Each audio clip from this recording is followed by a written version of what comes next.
Emerging in 2013, Albert Serra delivered one of my favourite films from that decade. I mean, how could a period piece encounter between Casanova and Dracula be anything else? A quotation from Albert Serra reads, "I was young and I was alone. I didn't have access to films. I only had books. I understood cinema through books, the relevant ones upon my intuition. Thus I was prepared to be moved by films, by its images and its sounds and its words, but also intellectually. The craziness was already inside me." With this in mind, one imagines a director whose output has been rooted in a certain tradition, in this case European, seeking to add cinematic additions to any canon he was exposed to formatively. Albert Serra has been releasing feature films since 2003, and thus far he appears to have manifested this sentiment with great consistency. Mind you, I have seen but 4 of his 9 feature films, though these 4 have signified a major trajectory toward this particular traditional space.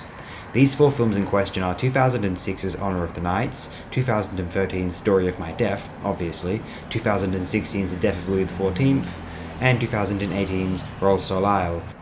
In response to his 2 features, Honor of the Knights and 2008's Birdsong, the Harvard Film Archive named Serra a radical classicist.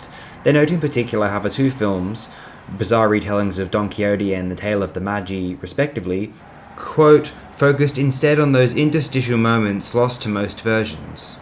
The quiet, melancholy idylls of the king's lonely voyage, Quixote's casual musings to Sancho Panza, the miraculous passage of a cloud's vast shadow over a mountainside, unquote. I considered this to be a tremendous takeaway. I'm not overly versed in literature, so this work's specific destination as an adaptable voyage was not something I overtly considered. Me, I believe words and passages of words are fickle architecture compared to images, spoken dialogue and cuts, but to each their own.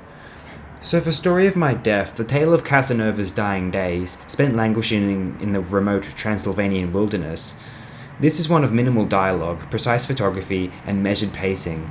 It is an act of witness, of visceral absorption, rather than a banquet of prose.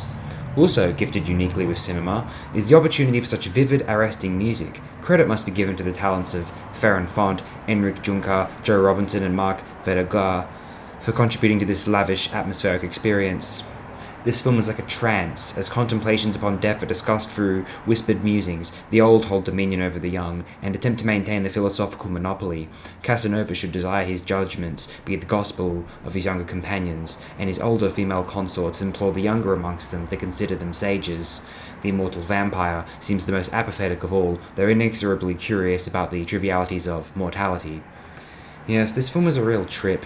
The performances are the stuff of legend. Vicente Altao's Casanova, Eliseu Huerta's Dracula, Noelia Rodina's Delfina, Louis Serrat's Pompeu. Superb character creations absolutely abound. The photography is outstanding. Particularly striking I found sometimes during the night, a darkening obscuration of faces when the available light, typically a flame, suggests intuitively that, given cinema tropes, the flame would exist to illuminate the face. No, instead something more like impressionist painting is composed. Story of My Death is a domineering force amongst charged existential European art. One might have expected this to resemble some trite play, a grotesque conversation between Casanova and Dracula, peppered for the stage. Not so.